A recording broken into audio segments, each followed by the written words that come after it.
Welcome back, YouTubers, to my channel of an everyday life of an Aspie. If you're new to my channel, I'm Aspie. I'm all about creating mental health and awareness, sharing my life stories with Aspergers Syndrome and the like, along with tips and advice for your everyday general health. This is your mental health state or whatever it may be.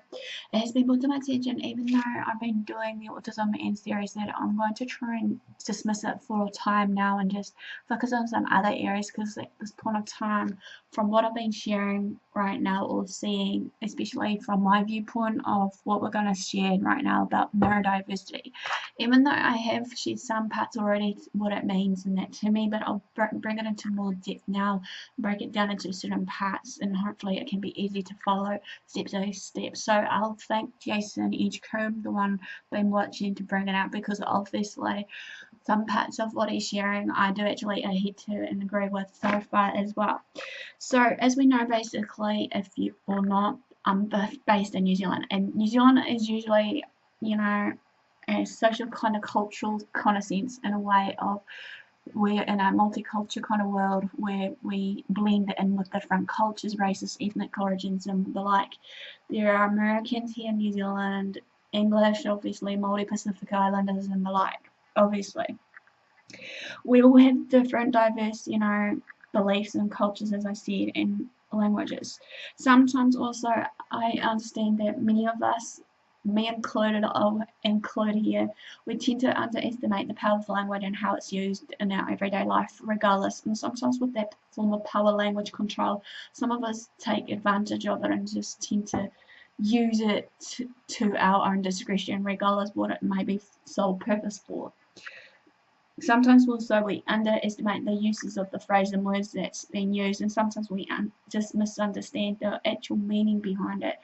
So I feel that we need to learn more about our everyday language. So this one's all about neurodiversity and the use of everyday language and the word of it, as well as the power of language. I'm going to call mine.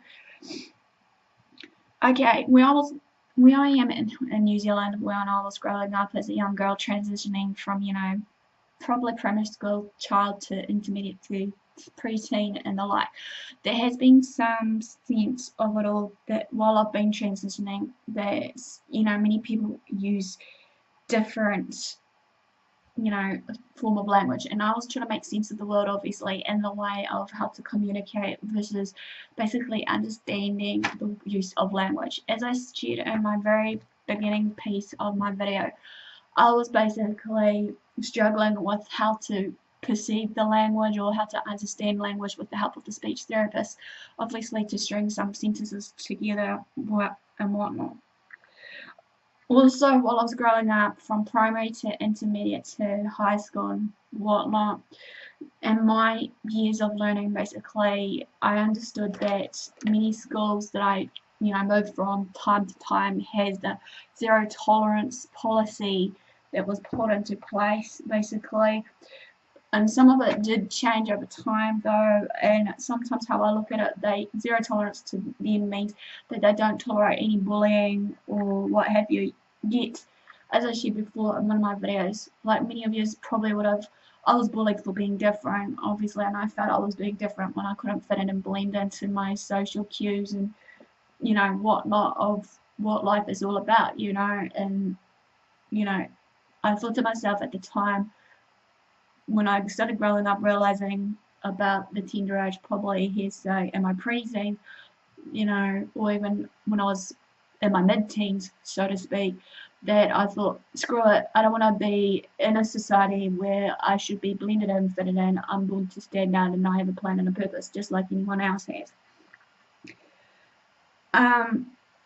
The zero tolerance policy was a catchphrase that was used way back in the 1980s, obviously, or in the 80s, for an anti-drug campaign that was introduced, pretty much, that ran in certain schools worldwide, regardless. Nowadays, this ideology of the zero tolerance term or word has been modified into a contextual sense, basically, that included bullying and disruptive behaviours in a classroom environments and schools.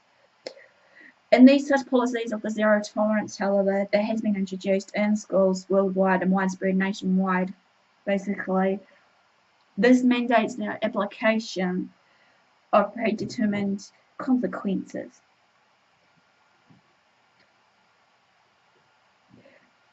The application of predetermined consequences, which then mandates basically the application of predetermined consequences that was resulted in the no zero tolerance bullying or what have you.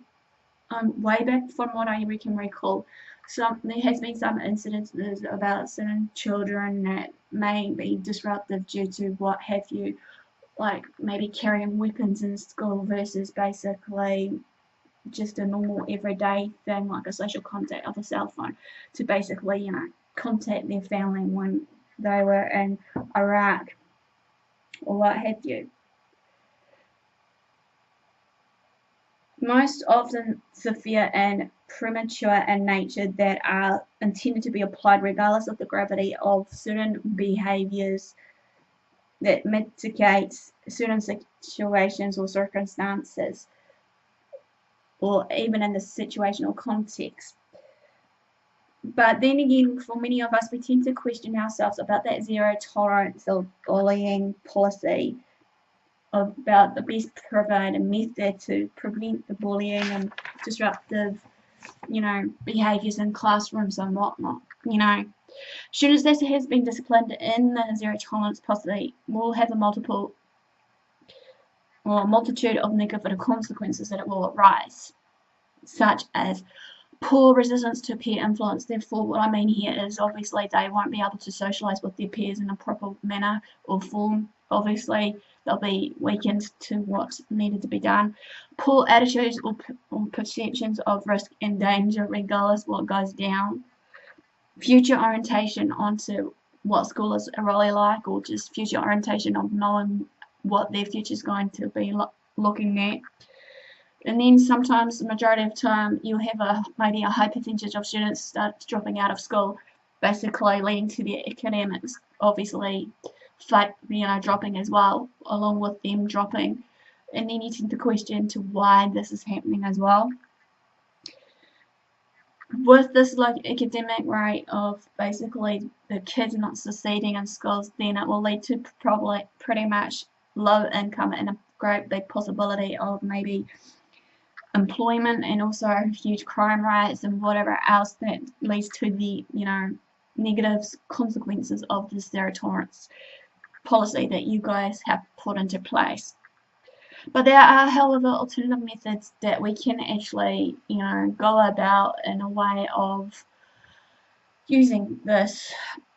You can reinforce positive behaviours instead of disciplining the negative behaviours around you or in the classroom, by providing supports and the right academic accommodations that is used in schools to help support the children that maybe are struggling in schools. Maybe you need to question to why their behaviour is so disrupted in the first place, however. Positive supportive behaviour promotes order, discipline, fairness, and productive student-to-teacher relationships. So therefore, you'll have a better, student if you, be fair enough, and also, be able to accept some of the everyday challenges that they come to face in schools. Maybe in some ways also another alternative method is to properly review the disruptive behaviours in its own context before deciding to take that disciplinary action or matters into your own hands, regardless what it may be that you decide to do. Also, proper training and/or education is needed to know, what's what when it comes down to this. How you manage your classroom, as well as the students, basically based on, their behaviours. Having positive reinforcement into place, and understanding the negative behaviours that comes into place. On the other hand, however, tolerance is defined as one, the ability or willingness to tolerate the existence of opinions or behaviours that are disliked or people that disagrees with. 2 is maybe the capacity to endure pain or hardship. 3, a fair, objective, and permissive attitude towards those whose opinions, beliefs, practices, racial or ethnic origins different from one's own, freedom from bigotry. 4, a fair, objective, and permissive attitude towards opinions, beliefs, and practices that differs from their own. Most of us, but not all of us, or shall I say, if not all of us, do tolerate to a certain point of what we want to tolerate, in our everyday lives. Also, tolerating to the time to accept change and the differences around us, and to make that difference towards others and ourselves based on our cultural or ethnical backgrounds, or again by our belief patterns of what we believed in, regardless of our beliefs of our religion or what have you.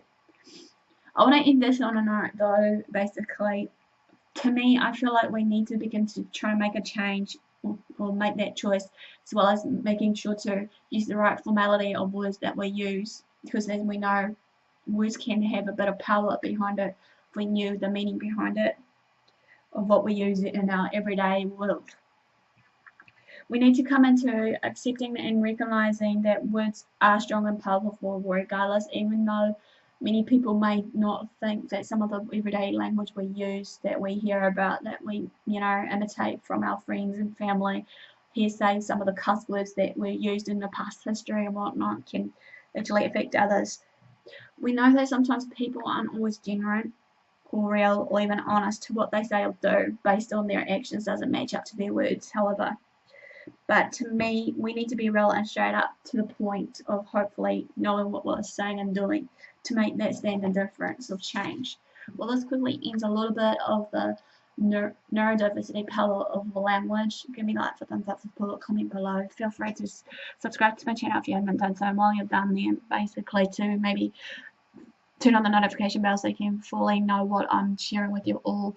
Feel free to also share these videos around to your family and friends. Feel free to also follow me on my social media sites. And also, guys, thanks for support, thanks for watching. Do what you love what you do, and also again, so ciao for now.